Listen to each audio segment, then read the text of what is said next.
So I would provide more context to this video, but I already did that a couple of months back, so I'm just going to replay it again. Creepypastas.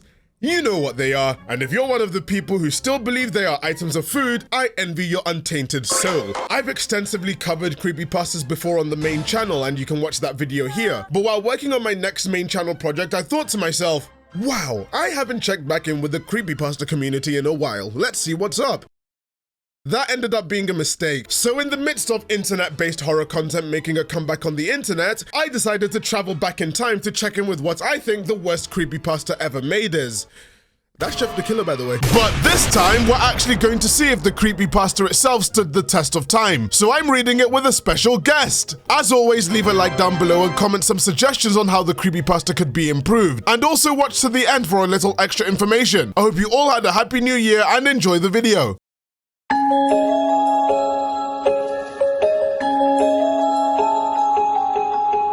evening, everyone! I hope I didn't give you a heart attack, because if I gave you a heart attack, then what's the point in me streaming? How are you watching this? You are dead. Unless you're watching this from the afterlife, and if you are, then I hope the drinks are nice there. Yeah, that's it. Anyway, you guys are probably wondering what we're playing today. And what we're playing today is something a lot different than what I usually do. It's going to require a lot of context. And for the context to work, I'm going to introduce today's special guest.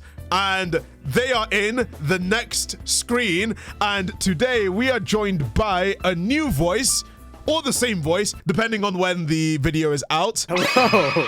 Welcome. What's up? As you can see, there's absolutely nothing on the screen, but that's because we are going to be delving into creepypasta hell. I still think the worst creepypasta is still Jeff the Killer. I still, to this day, don't understand how it got popular. Some people in chat kind of enlightened me as to how it got popular, and it was just people shipping Jeff with other creepypasta characters, which weirded me out, because isn't Jeff 13? Yeah, I'm pretty sure Jeff is like, maximum 15. Before we attempt to fix the creepypasta, we must first read the creepypasta. We are now going to read a copy of Jeff the Killer.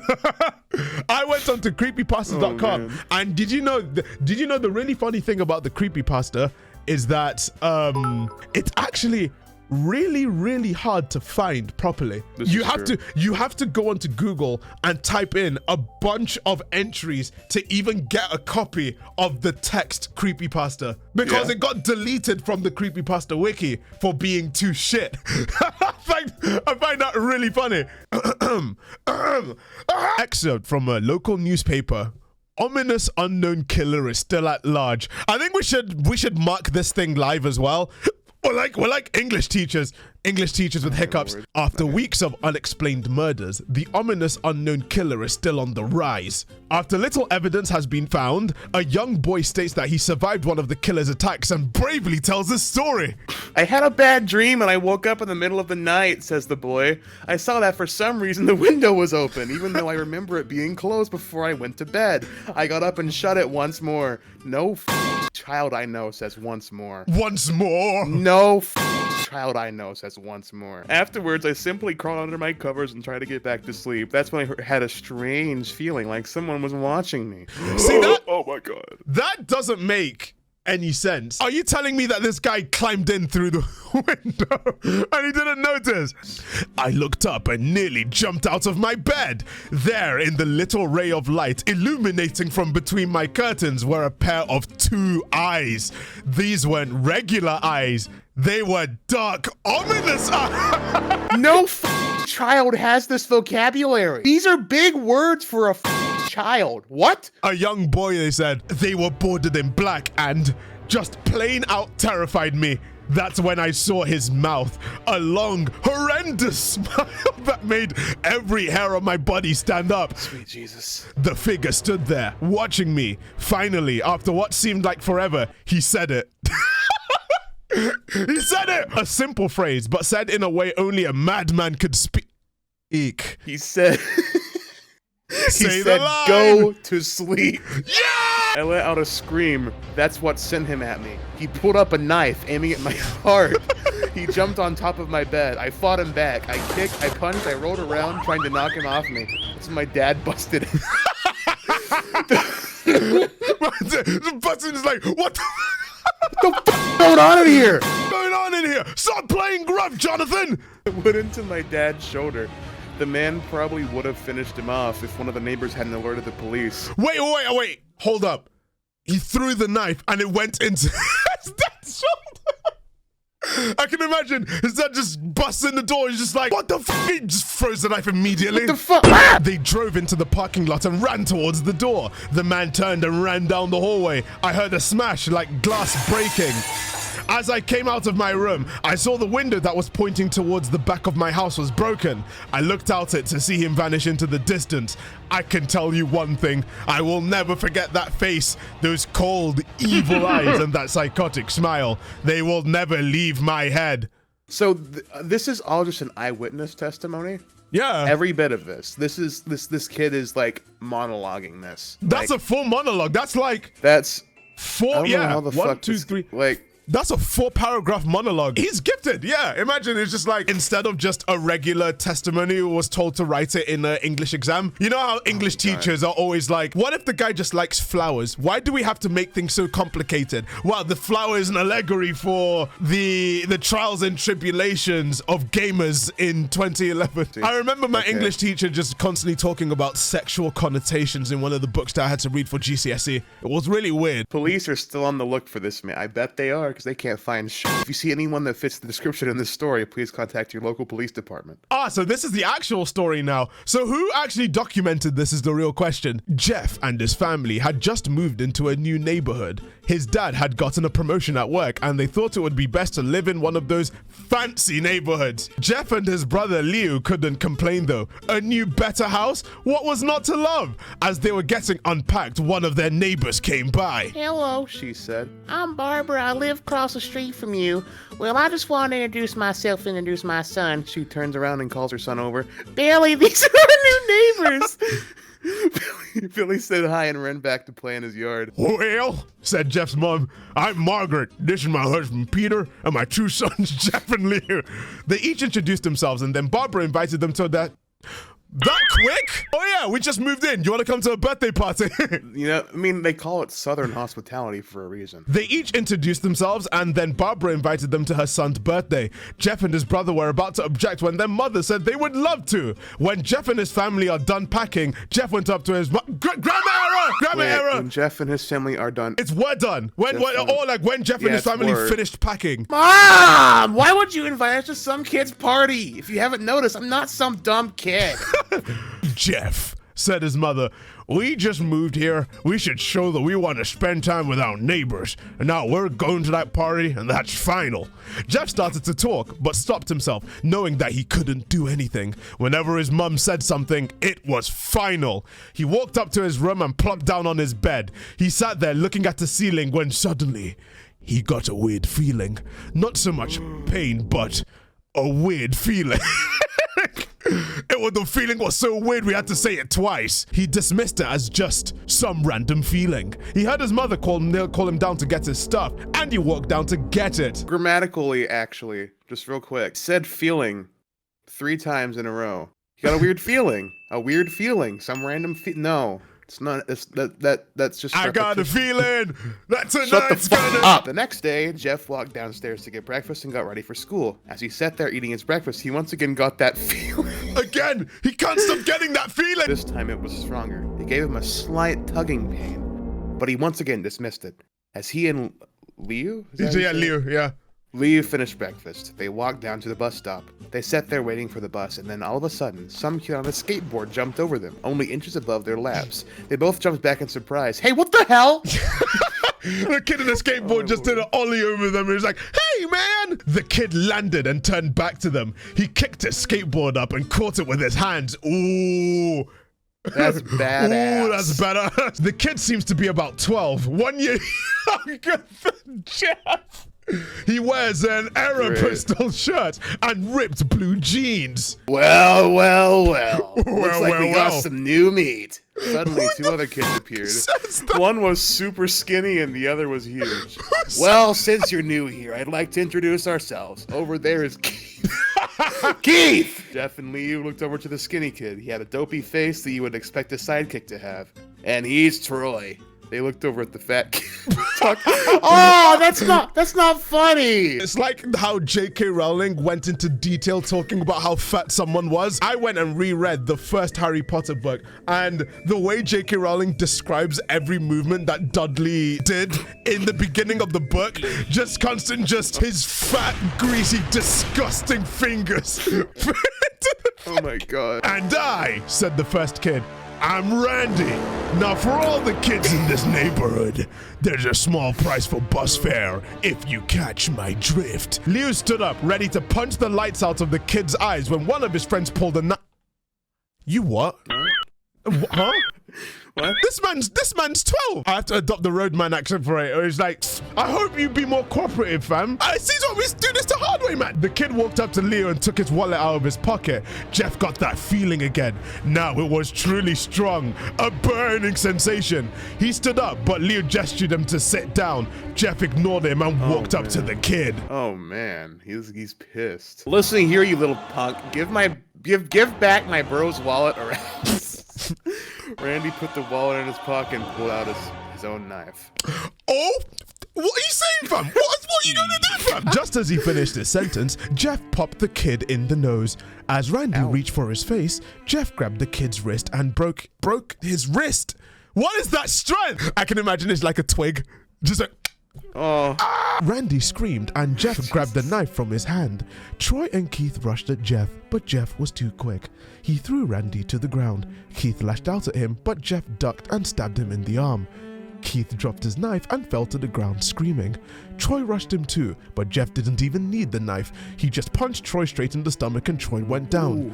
As he fell, he puked all over. Leo could do nothing but look in amazement at Jeff. Wait! Whenever I hear this, whenever I hear someone punching someone in the stomach, I just think of the scene from Smiling Friends. Jeff, how'd you... was all he said. They saw the bus coming and knew that they'd be blamed for the whole thing, so they started running as fast as they could. As they ran, they looked back and saw the bus driver rushing over to Randy and the others. As Jeff and Lee made it to school, they didn't dare tell what happened. All they did was sit and listen. Lee just thought of that as his brother beating up a few kids, but Jeff knew it was more. It was something scary. As he got the feeling, he felt how powerful it was. The urge to just hurt someone. These are called intrusive thoughts. He didn't like how it sounded, but he couldn't help feeling happy. He felt that strange feeling go away and stay away for the entire day of school. Even as he walked home due to the whole thing near the bus stop and how now he probably wouldn't, and how you don't need now. Wait. And how now, brown cow? When he got home, his parents asked him how his day was, and he said in a somewhat ominous voice, "It was a wonderful day." Oh, fuck.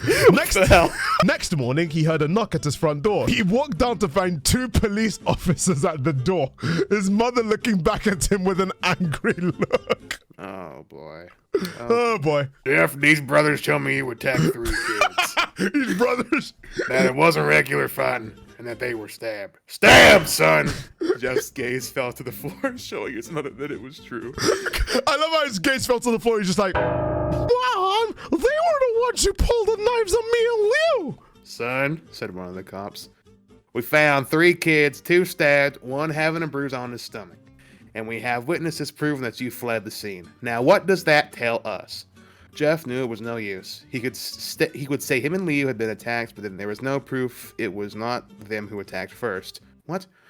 But then there was no proof it was not... Okay. They couldn't say that they weren't fleeing, because truth be told, they were. So Jeff couldn't defend himself or Leo. Which doesn't make any sense, because they could just say self-defense. They pulled out a shank. Did they not see the shank? If you think about it, who would believe... like one guy beating the shit out of 3 kids, like stabbing them? You'd have to be a ninja. I'm like, seriously? Son, call down your brother. Jeff couldn't do it since it was he who beat up all the kids. Sir, it was me. I was the one who beat up the kids. Leo tried to hold me back, but he couldn't stop me. Ah. The cop look at his partner and they both nod. Well, well, kid. Well, kid. Looks like a year in juvie. A year. You know, this is about how it is in America. A year in juvie. When was League of Legends released? Editor, can you put the release date on the screen? Did this creepypasta predate League of Legends? No. It'll be World of Warcraft, wouldn't it? Or maybe it did. Maybe it didn't. I don't even know. Oh, League of Legends released in 2009. Okay, so... Yeah, no. League player. League player. Like, Your Honor. League of Legends. Death. Anyway. I think that's you. That is me. Yeah. Wait! Says Leo. They all looked up to see him holding a knife. Whoa! The officers pulled their guns and locked them on Leo. Yeah, exactly! Exactly! I love how they just get the weapons loaded. Exactly. That's the most accurate thing in this story so far. Yeah, but isn't Leo like a zygote? I don't think it's that accurate. They're white. Okay, true. Gotcha! Anyway. Didn't think about that one. It was me. I beat up those little punks. Have the marks to prove it. He lifted up his sleeves to reveal cuts and bruises as if he was in a struggle. Oh, Ow. he didn't. Ow, ow. Ooh, I literally looked at my own arm and was like, ow. Son, just put the knife down, said the officer. Leo held up the knife and dropped it to the ground. He put his hands up and walked over to the cops. Like, come on. How did people not hear him, like, Leo just probably, because Leo's like 11 or 12. Stabbing yourself kind of really hurts. Any form of sharp object on your arm hurts a lot. How could they not just have heard? There ain't no way he did not, like, scream. Unless the house is big enough for them to not hear it. Imagine you just hear in the distance just like, ow! No! Leo, it was me! I did it! Jeff had tears running down his face. Oh, poor bro. Trying to take the blame for what I did. Well, take me away. The police led Leo out to the patrol car. Take him away.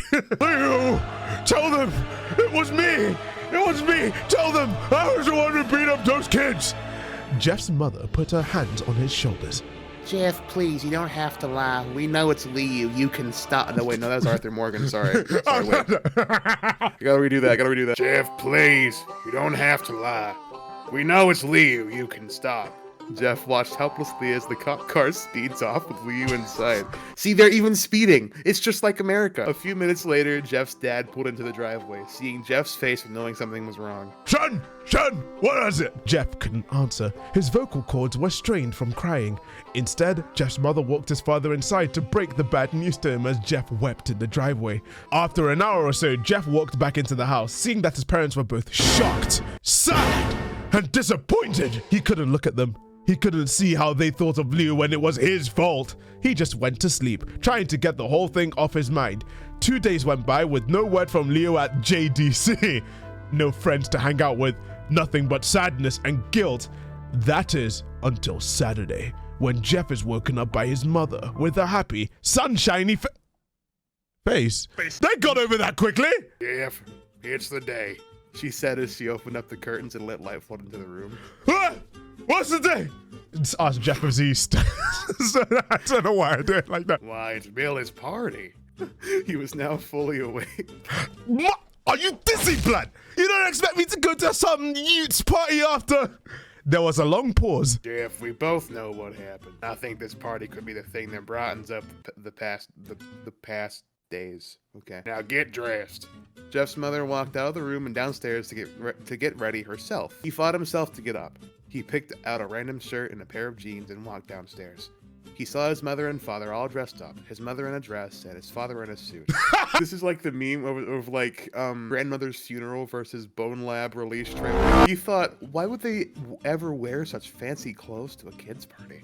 Son, is that all you're going to wear? Said Jeff's mother. Advertisements. Invest in ad block, people, unless you're supporting your favorite creators. Better than wearing too much, he said. His mother pushed down the feeling to yell at him and hit it with, what the f? The burning rage, the hatred, just like... Now, Jeff, we may be overdressed, but this is how you go if you want to make an impression, said his father. Jeff grunted and went back up to his room. I don't have any fancy clothes, he yelled downstairs. Just pick out something, called his mother, veins popping from her neck. He looked around in his closet for what he would call fancy. He found a pair of black dress pants he had for special occasions and an undershirt. He couldn't find a shirt to go with it though. He looked around and found only striped and patterned shirts, none of which goes with Are you talking? Finally, he found a white hoodie and put it on. You're wearing that? They both said. His mother looked at her watch. Oh, no time to change. Let's just go. She said as she herded Jeff and his father out the door. They crossed the street over to Barbara and Billy's house. They knocked on the door, and at it appeared that Barbara, just like his parents, way overdressed. As they walked inside, all Jeff could see were adults, no kids. The kids are out in the yard. Jeff, how about you go meet some of them? Said Barbara. Jeff walked outside to a yard full of kids. They were running around in weird cowboy costumes and shooting each other with plastic guns. You might as well be standing in a Toys R Us. Ah, funny. Suddenly, a kid came up to him and handed him a toy gun and hat. Hey, wanna play? He said.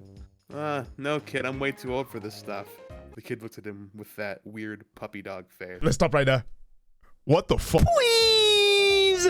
Said the kid. Fine, said Jeff. He put on the hat and started to pretend shoot at the kids. At first, he thought it was totally ridiculous, but then he started to actually have fun. It might not have been super cool, but it was the first time he'd done something that took his mind off of Liu. So he played with the kids for a while until he heard a noise, a weird rolling noise. Then it hit him! Randy, Troy, and Keith all jumped over the fence on their skateboards. Jeff dropped the fake gun and ripped off the hat. Randy looked at Jeff with a burning hatred. Hello, Jeff, is it? He said. We have some unfinished business. Jeff saw his bruised nose. I think we're even. Well, no, it's. I think we're even. I beat the crap out of you, and you get my brother sent to JDC. Randy got an angry look in his eyes. Wait, no, we need new music for this one. We need new music for this one. I'm going to do.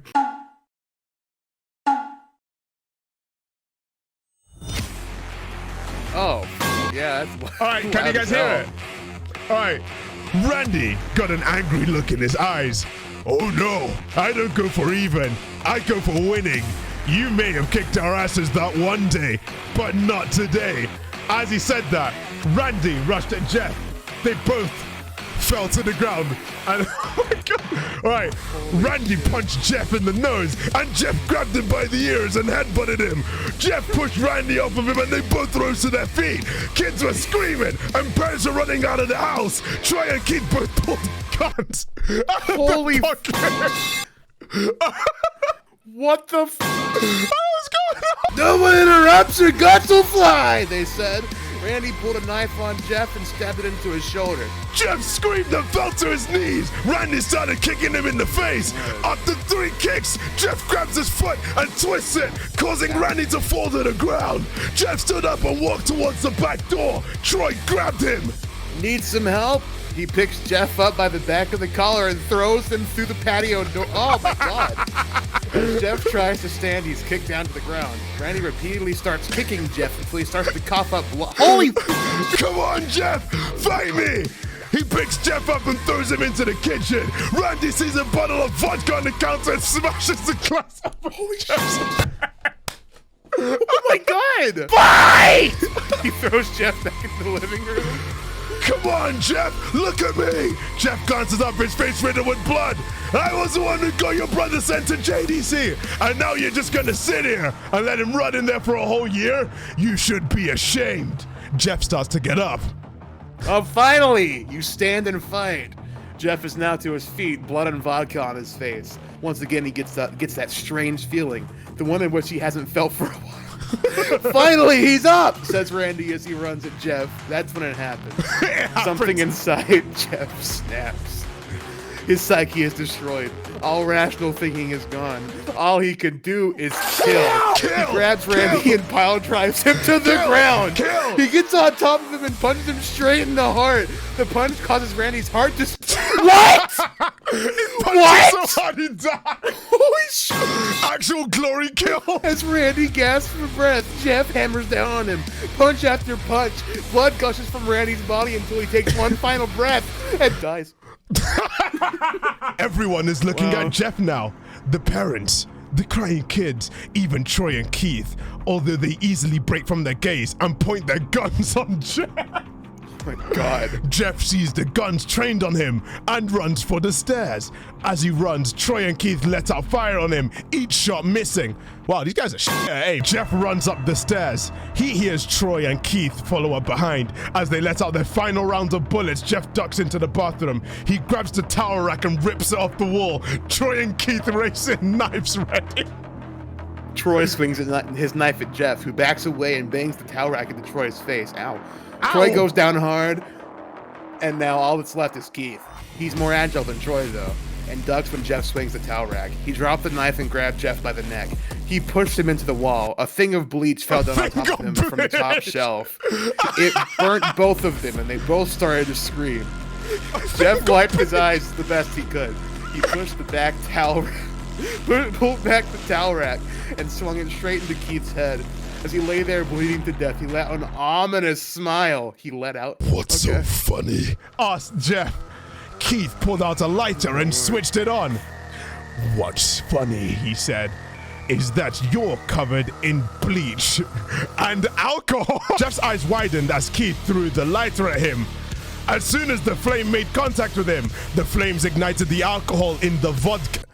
Are you serious? While the alcohol burned him, the bleach bleached his skin. The bleach bleached his skin. The bleach bleached his skin. Jeff let out a terrible screech as he's caught on fire. He tried to roll out the fire, but it was no use. The alcohol had made him a walking inferno. He ran down the hall and fell down the stairs. Everybody started screaming as they saw Jeff, now a man on fire, dropped to the ground, nearly dead. The last thing Jeff saw was his mother, and the other parent tried to extinguish the flame. That's when he passed out. When Jeff woke, he had a cast wrapped around his face. He couldn't see anything, but he felt a cast on his shoulder and stitches all over his body. He tried to stand up, but he realized that there was some tube in his arm. And when he tried to get up, it fell out, and a nurse rushed in. I don't think he can get out of bed just yet, she said as she put him back in his bed and reinserted the tube.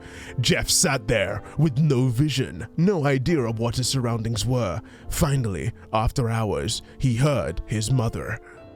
Honey, are you okay? She asked. Jeff couldn't answer, though. His face was covered, and he was unable to speak. Oh, honey, I have great news. After all the witnesses told the police that Randy confessed to trying to attack you, they decided to let you go. This made Jeff almost bolt up, stopping halfway, remembering the tube coming out of his arm.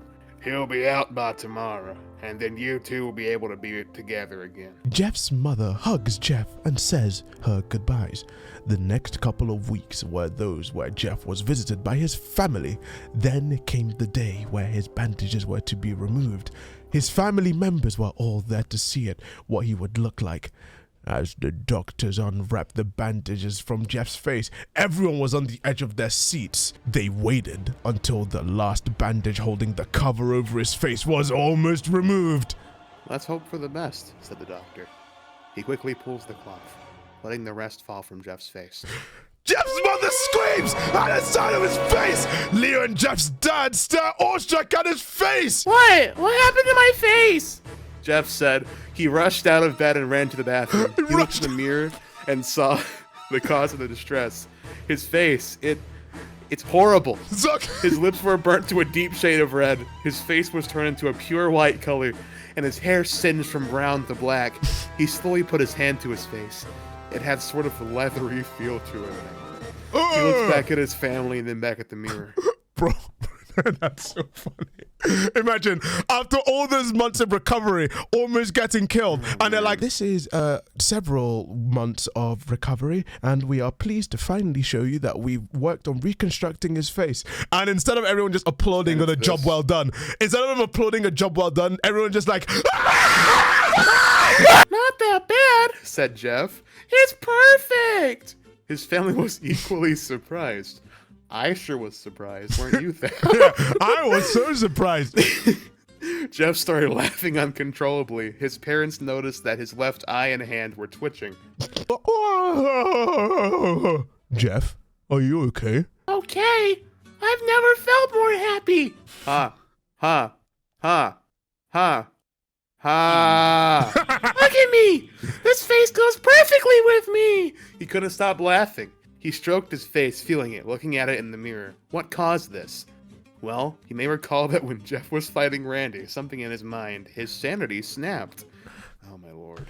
And now he was left as a crazy killing machine, that is, his parents didn't know. Is that really how they're gonna do it? So what caused him to laugh like this? Well, you may recall, you f***ing idiot, He that went when Jeff... bat insane like 5 minutes ago. Don't you know, you dumb bitch, idiot? Alright, and we're back. Oh yes, this behavior is typical for patients that have taken very large amounts of painkillers. If his behavior doesn't change in a few weeks, bring him back here and we'll give him a psychological test. Thanks, doctor! Jeff's mother went over to Jeff. Jeff, sweetie, it's time to go. It's time to go! Jeff looks away from the mirror, his face still formed into a crazy smile. Okay, Mommy. Ha, ha, ha. This is what came in, said the lady at the desk. Jeff's mum looked down to see that black dress pants and white hoodie her son wore. Now they were clean of blood and now stitched together.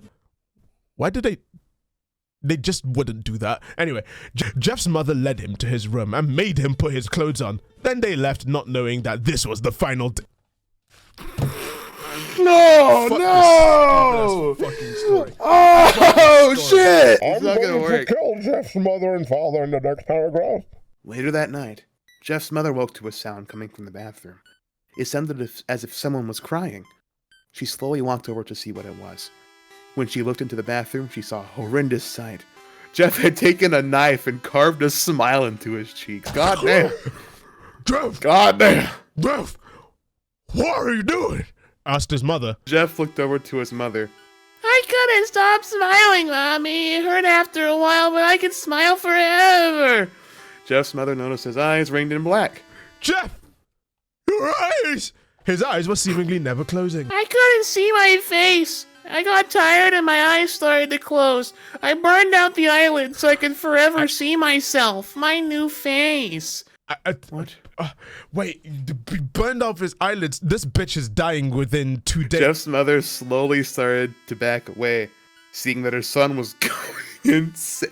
I don't think he's going insane. He's insane already. Didn't they just say that he lost his sanity like 2 paragraphs ago? Yeah, if you weren't a idiot, yeah, you say lost his sanity. You should have read the script. Read the script. It's right here. Read the script. Yes, son. She said, yes, you are. Well, let me go get daddy so he can see your face. She ran into the room and shook Jeff Dad from his sleep. Honey, get the gun. Get the gun. She stopped as she saw Jeff in the doorway holding a knife. Mommy, you lied. The last thing they hear is Jeff rushes them with a knife, gutting both of them. I mean, come on. His brother Liu woke up, startled by some noise. He didn't hear anything else, so he just shut his eyes and tried to go back to sleep. As he was on the border of slumber, he got the strangest feeling that someone was watching him. He looked up before Jeff's hand covered his mouth. He slowly raised the knife, ready to plunge it into Liu. Liu thrashed here and there, trying to escape Jeff's grip. Shh, Jeff said. I'm gonna say it. Say it. I'm gonna say it. Say the line, Jeff! Just go to sleep. That was Jeff the Killer. So, what would we actually rate this story out of 10? Out of 10? We need a grade. Yeah, we need a grade. Well, Let's if I grade had it. to really think about it for a second, it fell into a lot of stupid tropes, quite a bit of grammatical errors. The whole insanity trope being like, you know, I'm insane, so I'm gonna kill people. No. I would honestly give this a 3 out of 10 because, hey, at least it was legible. All I'm going to say, the reason why I'm giving this a 1, and the only good point that I'm giving it, the author seems to have a knack for action, for writing action. But then you then read it a bit more and it's like, the bleach bleached him. A Bleached him. A thing of bleach. Oh. A thing of bleach. Not even a bottle of bleach. A thing of bleach. And not just that as well. You have to realize, I don't think we've realized this. The kids were 12 and 13 years of age. It wasn't even a year in juvie. It was Jeff was 13. Those 3 kids were 12. Like, but anyway, I think I'm probably gonna give this one a 1 out of 10, also known as a thing of bleach out of 10. But now we have gone through the story. My fucking eyes after reading it. Yep. Now that we've gone through the story, we have to do the next thing, and that is attempting to fix it. I'm gonna sneeze. I'm gonna actually sneeze. All right, sneeze, sneeze. So what should have happened after this involved us actually fixing the creepypasta. That didn't happen. Instead, I'm gonna put a picture. The background of this is gonna just be a picture of Jeff the Killer. However, this can still be salvaged. If you want us to actually attempt to fix this spoken broken prose, please leave a comment down below with suggestions of things we have to add to the story. I will be looking at these and applying them in the case that we do make a real attempt to fix this story. But there is a price! This video needs to reach 9,001 likes, and the moment it does, we will live stream an attempt to fix Jeff the Murderer for this channel. But this won't happen unless the goal is reached. Good luck, thanks for watching the video, have a happy new year, links in the description. Stay safe, don't die, beat your parents up, disregard everything I said, and I'll see you guys in another video. First upload of 2023, guys, I'm consistent!